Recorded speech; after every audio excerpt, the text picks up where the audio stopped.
Eyebrow. Okay, so this is slide number 20.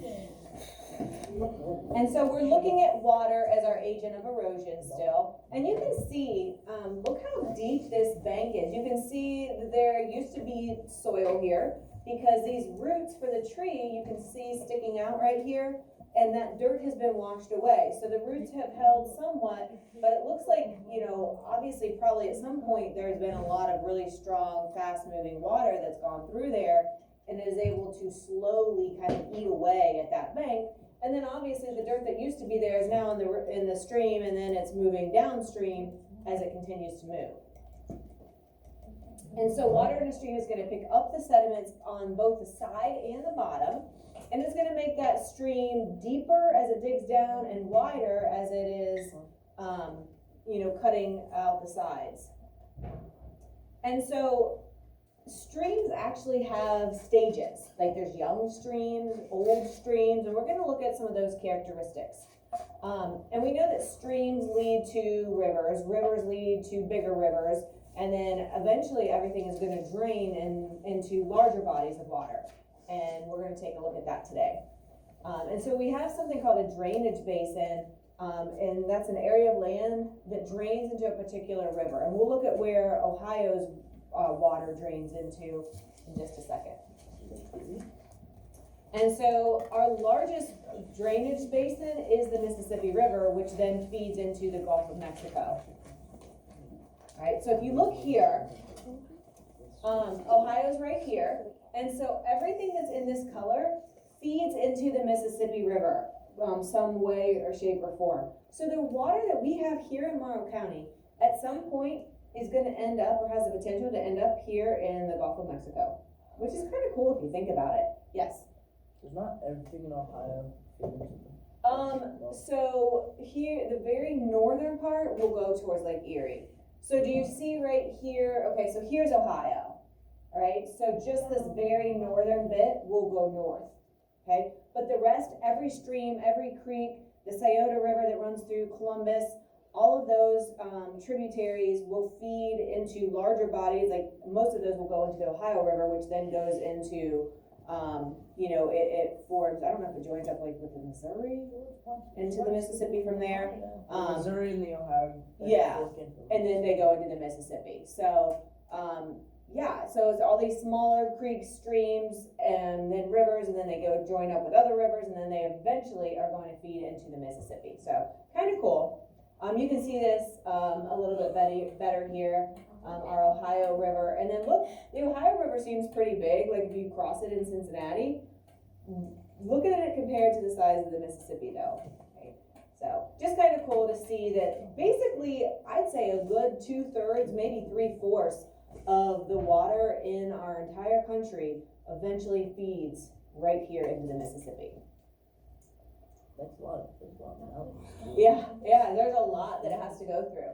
So streams are going to go through different stages. A young stream is going to flow very swiftly.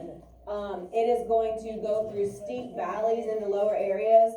This is where you have whitewater rapids. So like if you've ever been, like in West Virginia, they have like the upper and the lower gorge, if you've ever been down there. Hey, this is second warning. After 3, you're moved permanently. Understand? Yes? But you're staring at me like I'm speaking Spanish. Okay. So this is where you have like whitewater rapids, where the water is very fast, it's very powerful, it's very turbulent. You see like the white caps, okay? It is moving very fast, and it is eroding the sides of the bank, and it is digging down deep. So it's trying to widen that, but it's like containing a lot of water in a small area, so it's really shooting it through, right? But it has a lot of energy because of that, and it's able to start the erosion process. Middle-aged streams, you can see from here to here, it's not quite so steep, it's not such a V shape, it's kind of broadened out a little bit. You're getting some curves a little bit to it. It flows a lot more smoothly. It's going to start to really erode the sides, and those curves will start to develop, and the speed of that water is changing. It's slowing down.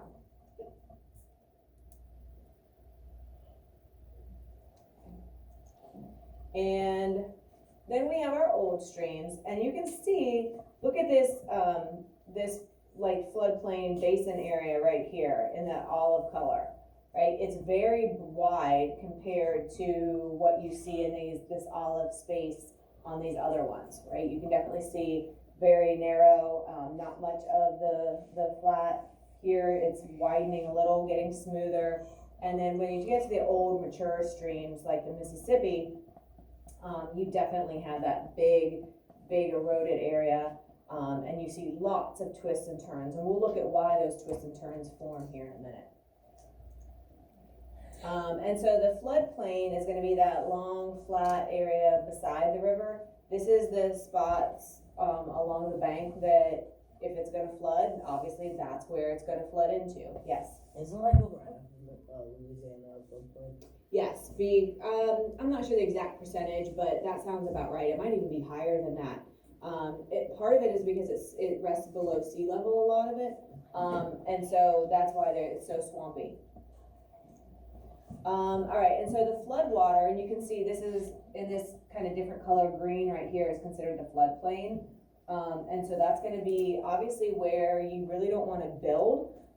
It's good farm ground because then all of that sediment that was being carried, it'll get deposited when it floods, and then the waters recede, it leaves that sediment.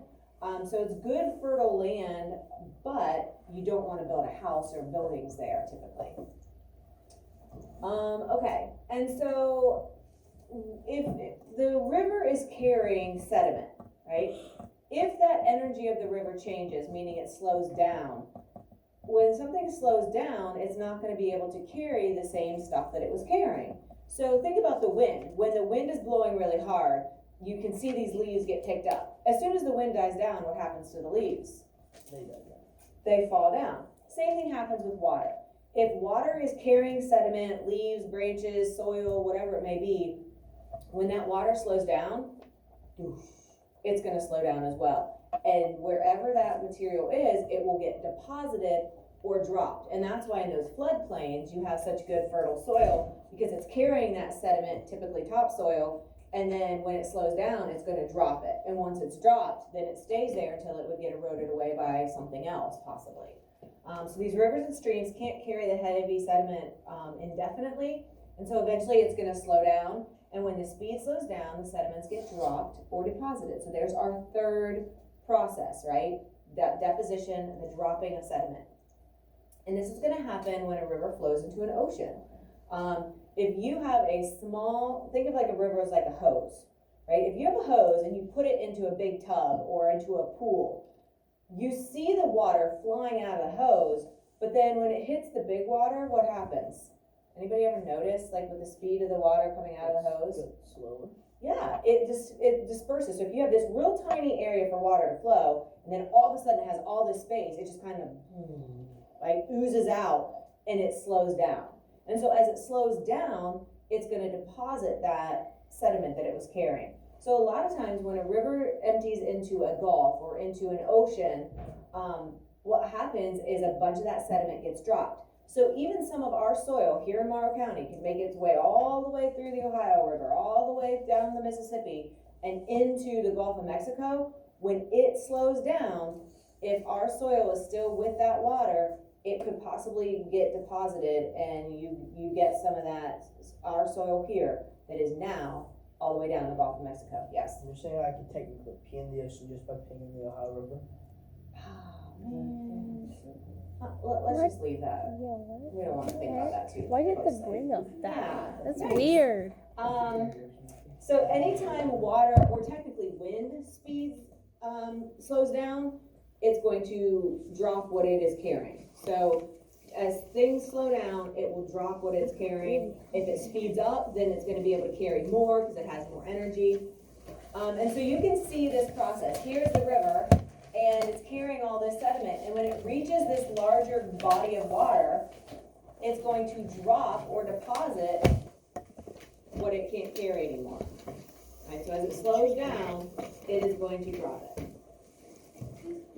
Okay. And so water, this is just showing another picture. Here's the ocean, the river's like behind us and it's going this way. And so you can see all this muddy, murky river water, and as it's landing into this ocean, it slows way down and it drops it.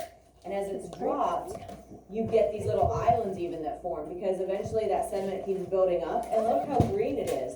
It's all this topsoil that is basically taken from all over the country, and now is dropped into, you know, into this delta area. Oops. And so sediment is left as water empties into the ocean or lake and forms these triangular deltas. The Mississippi River forms our biggest delta. And so you can see, again, there's little patches of islands. Now they're temporary, but they're real good fertile soil. So if they get fertilized with anything like, you know, if there's any kind of grasses or seeds that land on that soil while it's above water, it'll start to germinate and you get this vegetation, right? Again, not permanent. After Hurricane Katrina in 2005, the delta changed its shape and most of the land was lost, and we'll get into that tomorrow. Have a great rest of your Thursday.